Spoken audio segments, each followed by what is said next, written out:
All right, so we're gonna take this covering off and then see if we can cook that fitting off.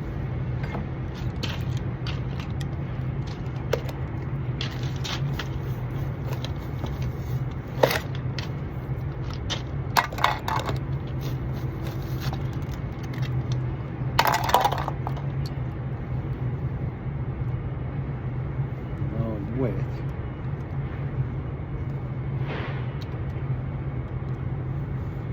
I'm going to try to get an insulator up here to replace this. So I think, of course, I didn't bring a knife with me.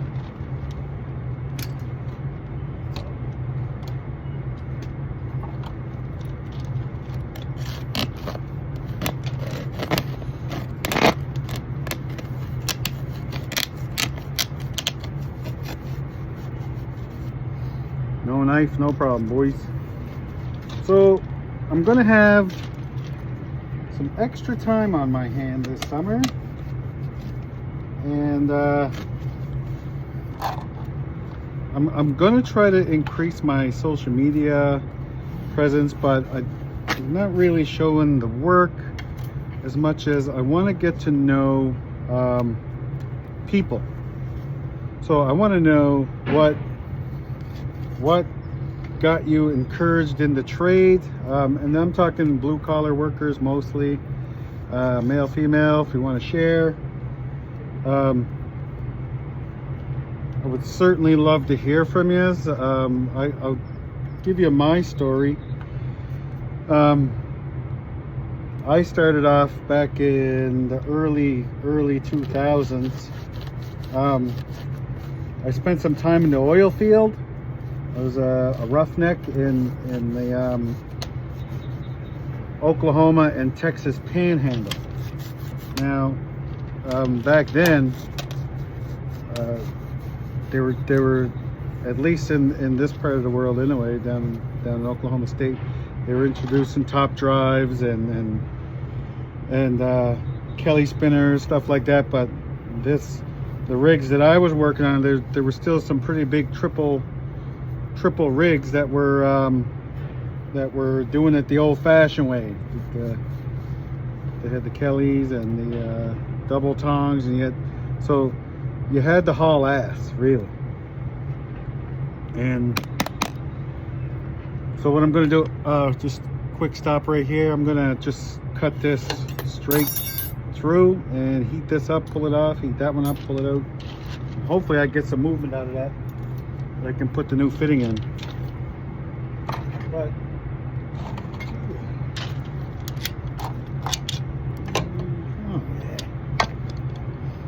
so I did that for almost a year.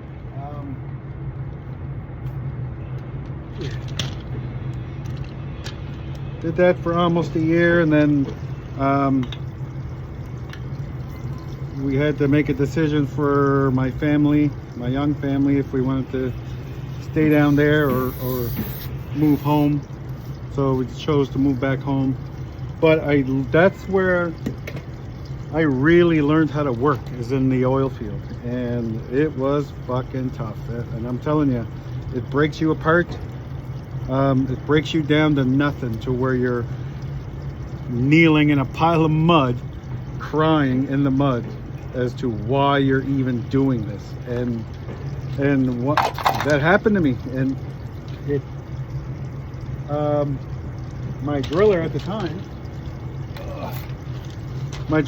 time, Dave, Big Dave, shout out to Dave, love you, brother. But I think he recognized this in me, and he's like, they know what's going on. They know that when you're going to break and shit. And he recognized, I think, that's what was happening, that I broke. And I was only 2 months in, maybe, hauling around a 20-pound sledgehammer through the mud, through just knocking off unions, and I just had enough. I was just done. I was exhausted. And anybody in the oil field will tell you that that's your breaking point. And he just said, you know what? He asked me if I was going to quit him. that night, and I couldn't give him an answer. And I was like, I didn't say yes, I didn't say no, but I was packing up all my shit out of my locker. So he says, just go home, go to your family, talk to your family, go see them, spend some time, be late for work if you want. He said, but try to remember why you're doing this, why you're doing all of this. And at the time, I came from Canada, going to the south, going down south to try to get on the offshore oil rig so I can start making some money home and just to get some experience. So I went home, I talked about it, and then the next morning I woke up, had breakfast, playing with the kids, and just said, you know what, I'm gonna keep going, smash it. And then I just went back to work. So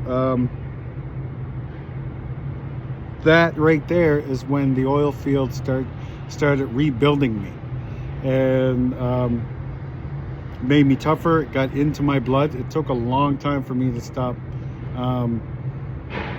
thinking about the job, because it was hard work, but it gave me some meaning and made me stronger than any of my friends anyway, and made me gritty. So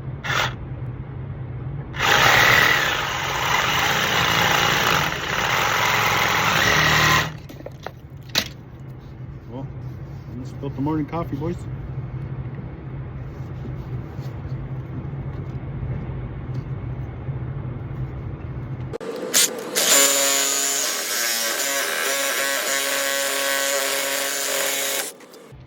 So we made a decision, we came back home,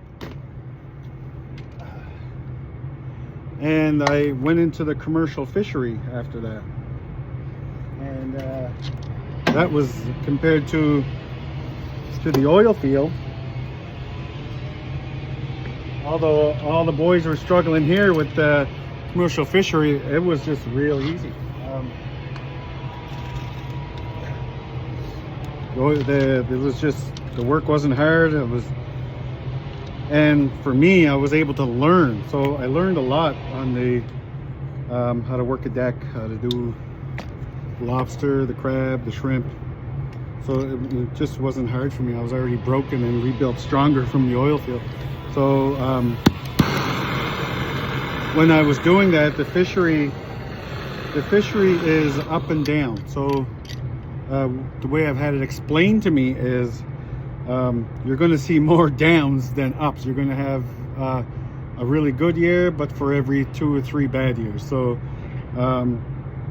what I did is I started taking a trade. I got into welding, and when I think I had a breaking point one year in the fishery where I was doing lobster, and I didn't even have enough for Canadian EI. So that's employment insurance benefits here. After you work so long, you get EI and you're able to support yourself through the winter. But I didn't even have enough for that in my last year of fishing. So needed to change. So I did the welding. I got into a point where I was traveling out in northern Alberta for months and months and months at a time. For years I did that. And it's hard to raise your family and hold everybody accountable in your house if you're away, and you can't do that over the phone. You can only do so much over the phone. So that had to change after a while. So I took up plumbing. I came home one year and I actually started electrical, and I did that for maybe a month and a half, 2 months, and I wanted to stab myself with a screwdriver every day, like. So I got out of that. I went and did one more big job. I was away for 9 months, and only seen like maybe 1 or 2 of my son's hockey games that season, and you know how much hockey they play if your child's competitive. So that was enough for me, and I got into plumbing, and I've been doing that since 2009. Is when I first started plumbing. It came real easy after working in the pipe trades for years and years. It's got to flow through gravity instead of pumps. So you just got to grade the pipe. That's it. And it was super easy for me. And now I've just been doing that. So that's my little spew on the trades and how I got into them. So yeah, I'd just like to hear from everybody else, see what everybody else is doing. But I'm going to keep on going through this, and if I have anything to add, I'll add.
They had a good solder anyway.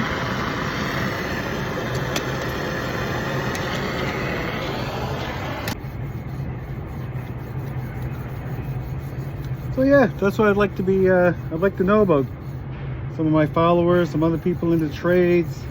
What do you do for a living? How'd you get into it? And was it a good choice, or did you have to do it? Me,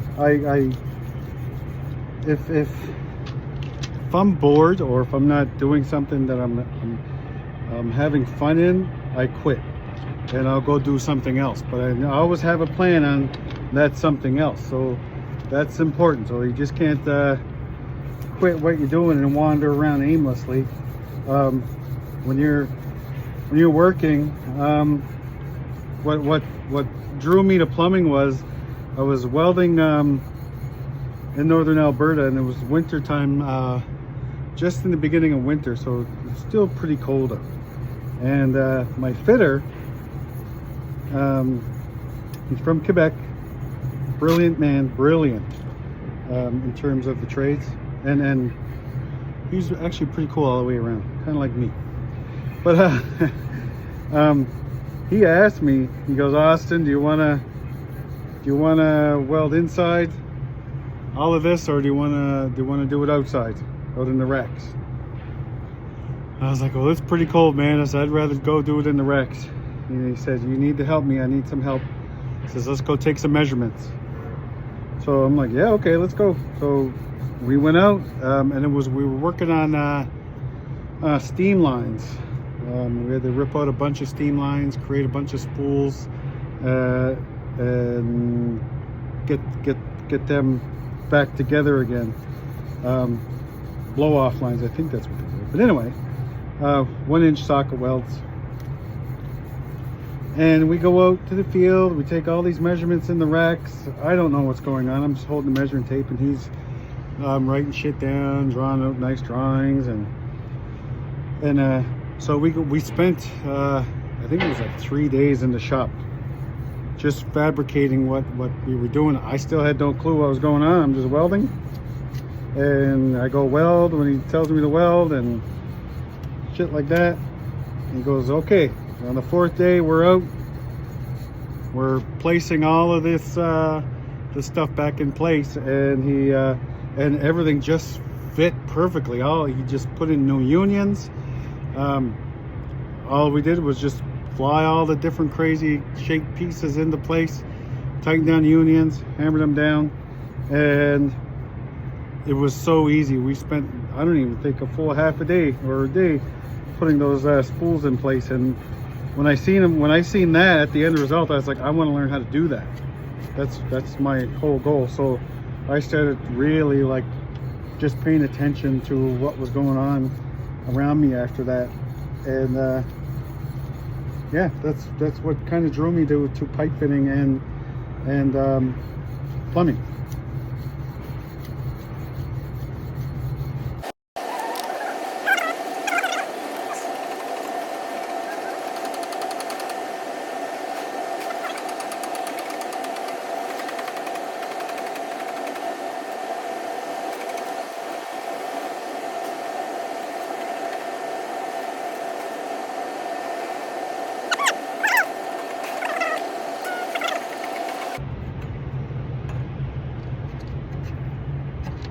Very good. Now,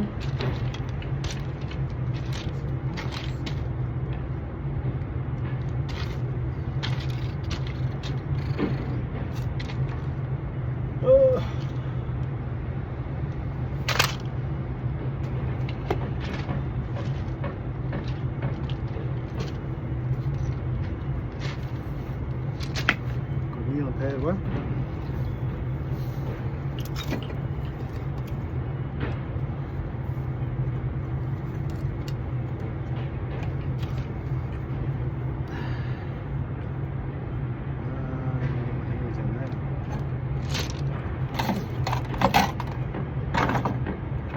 You want any hand oil or nothing coming into the contact with this.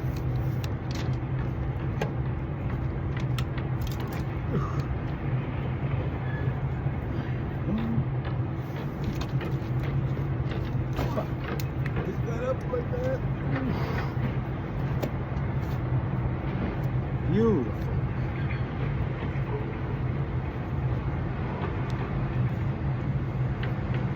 Probably go a little further. And I'm definitely going to try that. We're winning.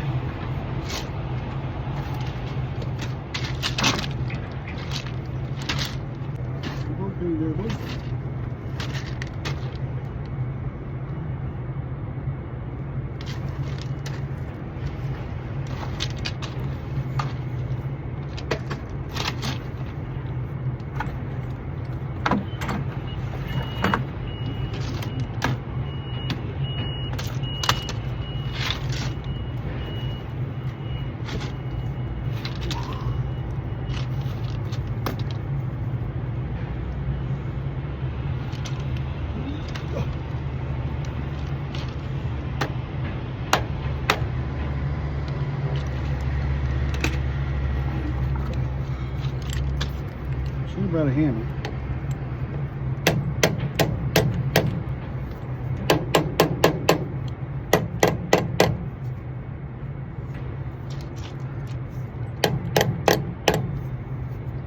I think we're good, boys.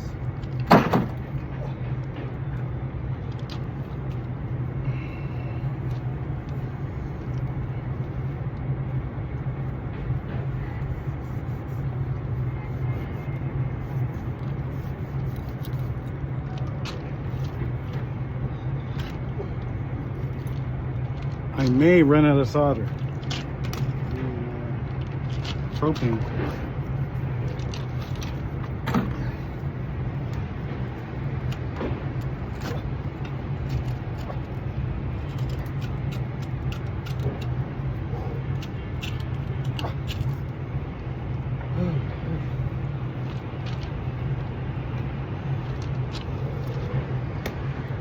Holy fuck.